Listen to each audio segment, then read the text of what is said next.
Okay, so we're back at it, making the best keto bread yet. So here we are. I've started already, and I've started by milling the 4-seed mix.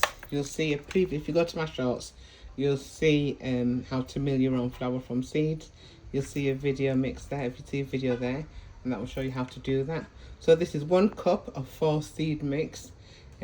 That's going to be the flour. So I'm just going to mill that by blending it. So I'm going to press start should I say, then I'm going to pause the video so you don't have to hear the noise. Alright. Okay, we're back. Now that those seeds have milled, so I'm going to remove that and add that to my bowl.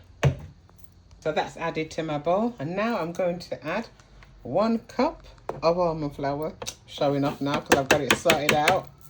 Then I'm also going to add half a cup of psyllium husk. Now psyllium husk is a fibre, so it's got other beneficial benefits to it. I'll let you know later on once I've reminded myself. And then I'm going to add a pinch of oregano and rosemary for flavour. And I'm also going to add a pinch of salt. So 1 second.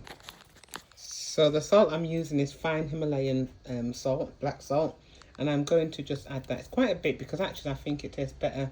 Salt brings out the flavour, and so yeah, slightly bit more than what I've used in the past to just bring out the flavour. Okay.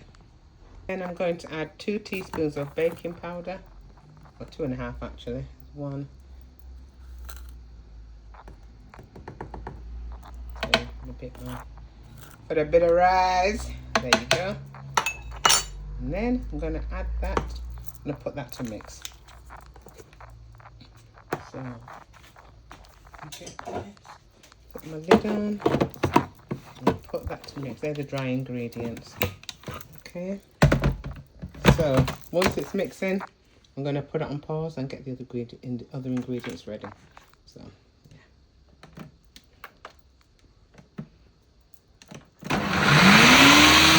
now I've had conversations with people who are lactose intolerant, so now I'm using a different type of cheese. But I'm adding cheese to this bread because it improves the texture and the taste.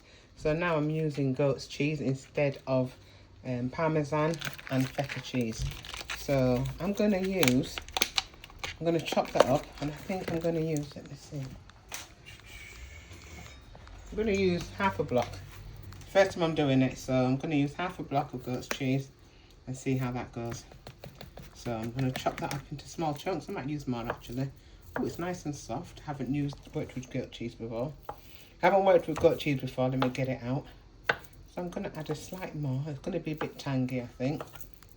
So that's going to, I don't know how this is going to affect the recipe, but it looks interesting. So I'm going to add that to my mix. I'm going to add a bit more actually. I'm going to use 3/4 of a block.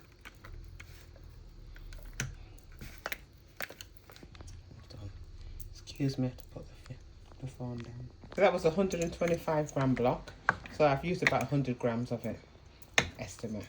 So I'm just going to add that now to this and then mix again. Just make sure you bring all your mix down before you add your cheese. There you go.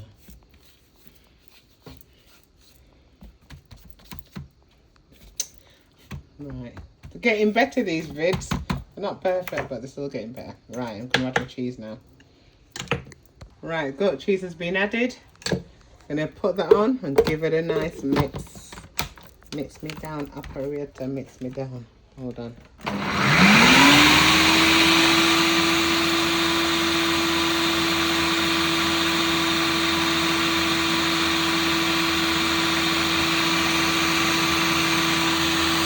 Now we're about to add the wet ingredients. So we've got 4 medium to large eggs. So we're going to mix them, I'm going to whisk them, and then I'm going to add more ingredients. Yep, I'm going to whisk them, and then I'm going to add the other ingredients, which are the wet ingredients, which is 1 cup of Greek yogurt, 1 tablespoon of apple cider vinegar, and 3 tablespoons of olive oil, and 1 tablespoon of honey. So I'm going to just add them to the mix and I'll be back with you. Okay, so here's my wet mix. So as I said, I've got in here 4 medium eggs, medium to large eggs, 1 cup of Greek yogurt, 1 tablespoon of cider vinegar, 3 tablespoons of olive oil, and 1 tablespoon of honey. So I would say, word to the wise, measure out your olive oil, and then measure out the honey, and then the honey just slides right out off of the tablespoon into the mix. And it's so easy to clean up. So I'm going to take you off camera again. Mix this because I need 2 hands. I need to give it a beating.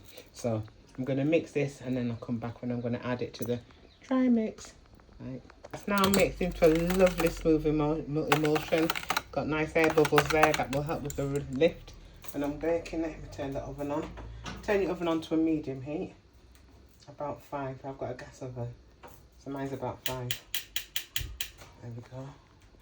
Put it on to warm now. And then add your wet ingredients to the dry ingredients and give it a good mix again. So, excuse me.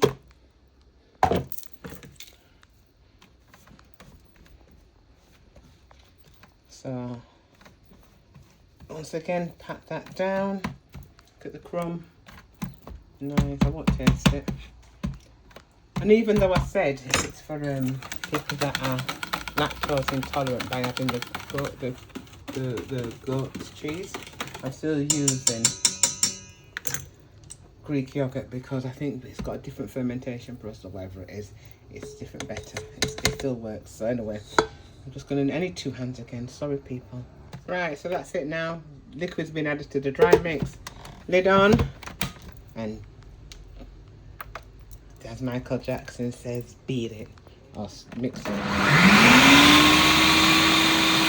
So there we have it. There's the mix. Now, even though I said that this is going to be for people that are lactose intolerant, I found this lovely cheese. It's hickory smoked cheddar. So I'm going to add handfuls of that, 2-3 handfuls of that to it, because I want the taste of smoked cheddar throughout my bread. I want to make cheese and bread. So here I am doing that. So you don't need to add it if you don't want to, but I'm going to add it. You can also add mozzarella cheese because I think that mozzarella cheese as well is suitable for lactose intolerant. Maybe because it's not straight cheddar, it's not a straight cheese, so it's processed differently. So anyway, here we are. So I'm going to add that, mix it, and I'll be back again.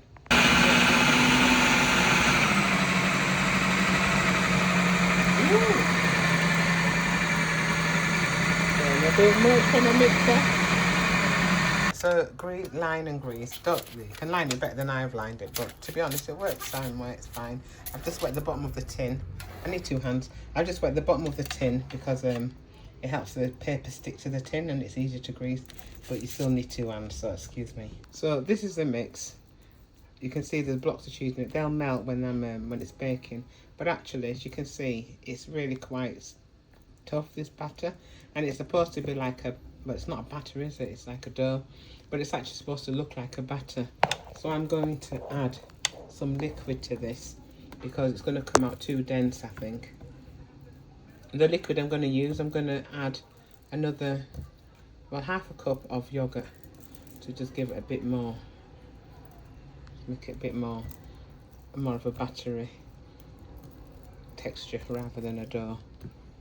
I know when we're normally making bread. Imagine I might, oh, no, more. I'm just going to add a bit more. So I'm going to add half a cup of yogurt to it. There we go, it's mixed in.